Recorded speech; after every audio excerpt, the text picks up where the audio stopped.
क्या आपने कभी सेब के ऊपर रोटी को लपेटा है और लपेटते ही उसको फ्राई किया है? अगर नहीं किया तो कर लीजिए, क्योंकि दुबई के एक बहुत बड़े शेफ ने जब सेब पर रोटी डालकर उसको फ्राई किया तो मैं हैरान रह गई और मुझसे रहा नहीं गया और मैंने उनसे पूछ ही लिया कि अरे शेफ जी, आप ये इस तरीके से सेब पर रोटी डालकर क्यों फ्राई कर रहे हो? ऐसा करने से क्या होगा?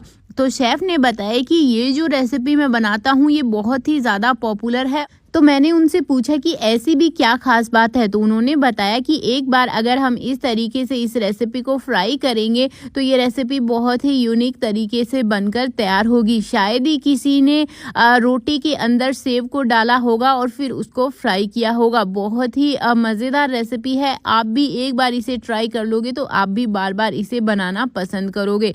तो यहाँ आप देख सकते हैं कि किस तरीके से ये जो एप्पल वाली रोटी है वो पूरे तरीके से फ्राई होना शुरू हो गई है। आखिर शेफ जी कौन सी रेसिपी बना रहे हैं एप्पल को फ्राई करके, वो तो हमें थोड़ी देर में पता चल जाएगा। तब तक आप मुझे कमेंट करके बता दीजिए कि आप ये मेरा प्यारा सा वीडियो देश के कौन से कोने से देख रहे हैं, ताकि मैं आपका थैंक्स कर सकूं। पिछला थैंक्स जाता है हेमा जी को दिल्ली से, और सुमन जी को देहरादून से, और निखिल जी को फरीदाबाद से, और अर्जुन कपूर जी को जाता है झारखंड से। तो यहाँ पर ये जो रोटी है एप्पल वाली वो पूरे तरीके से फ्राई हो गई है, और शेफ़ ने यहाँ पर जो है हल्का सा जो एक्स्ट्रा ऑयल है वो भी निकाल दिया, और इसका एक्स्ट्रा ऑयल और ज़्यादा निकालने के लिए इन्होंने इसको बर्फ़ के ऊपर भी डाल दिया। पहले तो मैं हैरान रह गई थी, लेकिन उन्हें बताया कि ऐसा करने से क्या है कि ये एक तो थोड़ा नॉर्मल जल्दी हो जाएगा, और साथ ही साथ जो एक्स्ट्रा का ऑयल है वो भी बर्फ़ के ऊपर चिपक जाएगा। तो मैंने कहा ये तो बहुत ही बढ़िया सी ट्रिक है। तो आप देख सकते हैं कि किस तरीके से यहाँ पर शेफ़ साहब जी ने इसको अच्छे से घुमाना और मिक्स करना शुरू कर दिया। इसी के साथ में एक और कढ़ाई ली, जिसमें उन्होंने 1 चम्मच के लगभग देसी घी को डाला और उसको अच्छे से मेल्ट करना शुरू करा, और इसी के साथ में उन्होंने यहाँ पर ब्राउन शुगर भी ले ली। मैंने कहा कि क्या नॉर्मल शुगर का भी इस्तेमाल हो सकता है? तो उन्होंने बोला कि हाँ, नॉर्मल शुगर का भी इस्तेमाल हो सकता है।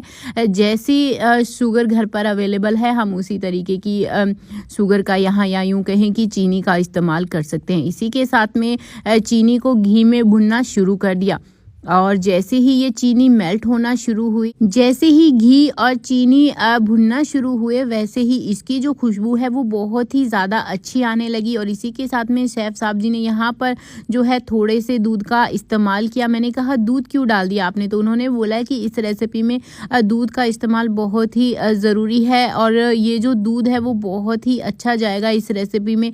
तो देखते ही देखते इन सारी चीज़ों को मेल्ट करना शुरू करा, और इसी के साथ में थोड़ा सा दूध और ऐड कर दिया उन्होंने, और बोला कि थोड़ी थोड़ी क्वांटिटी में हमें दूध का इस्तेमाल करना है, ताकि ये जो चीनी और घी है इसकी एक अच्छी सी चीज़ बनकर तैयार हो जाए। तो यहाँ पर आप देख सकते हैं कि किस तरीके से ये जो चीनी और घी है और दूध के साथ में इन्होंने अच्छे से भुनना शुरू किया।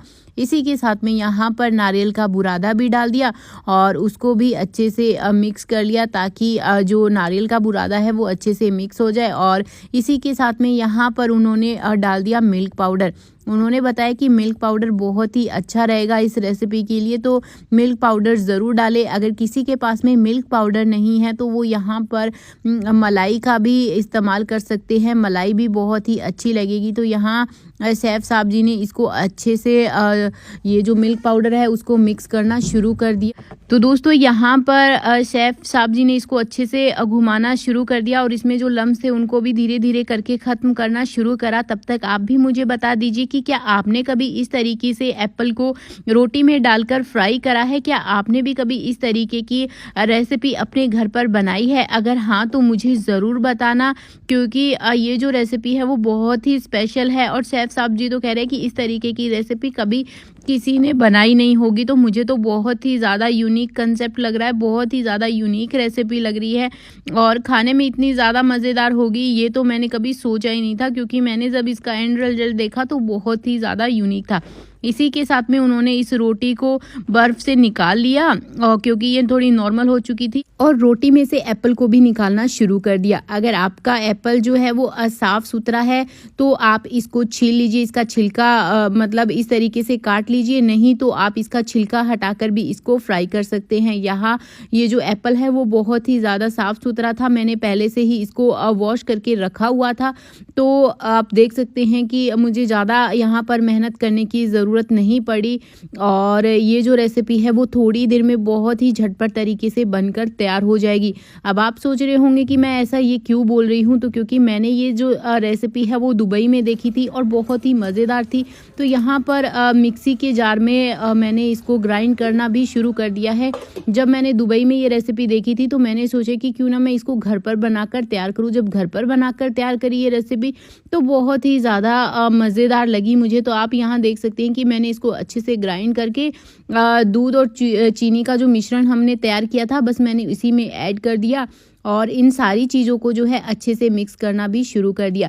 जैसे जैसे ये दोस्तों मिक्स होगी इसकी जो खुशबू है वो पूरे घर में फैल जाएगी और सब लोग आपसे आके एक ही सवाल करेंगे कि अरे भाई ये क्या बना रही हो जो इतनी अच्छी खुशबू आ रही है घर में।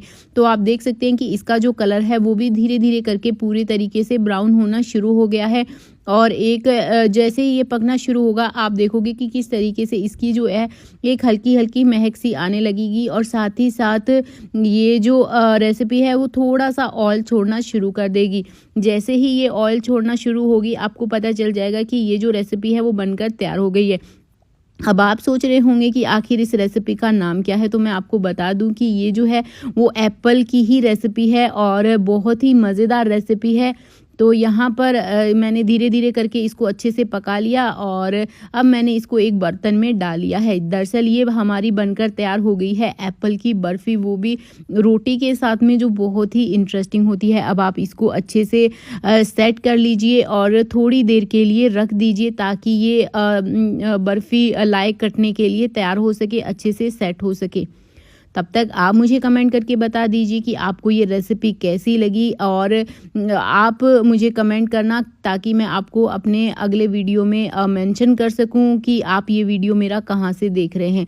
तो यहाँ पर मैंने बर्फ़ी को भी कुछ इस तरीके से धीरे धीरे कट करना शुरू कर दिया है और ये फाइनली हमारी एप्पल की जो बर्फ़ी है वो बनकर तैयार हो गई है। आप लोग भी अपने घर पर कुछ इस तरीके से बर्फ़ी को तैयार कर सकते हैं। आप लोगों को आज की वीडियो कैसी लगी कमेंट करके ज़रूर बताना फ्रेंड्स। मैं चलती हूँ, आज की इस वीडियो में इतना ही। अपना और अपने परिवार का ध्यान रखना। Bye bye friends, take care.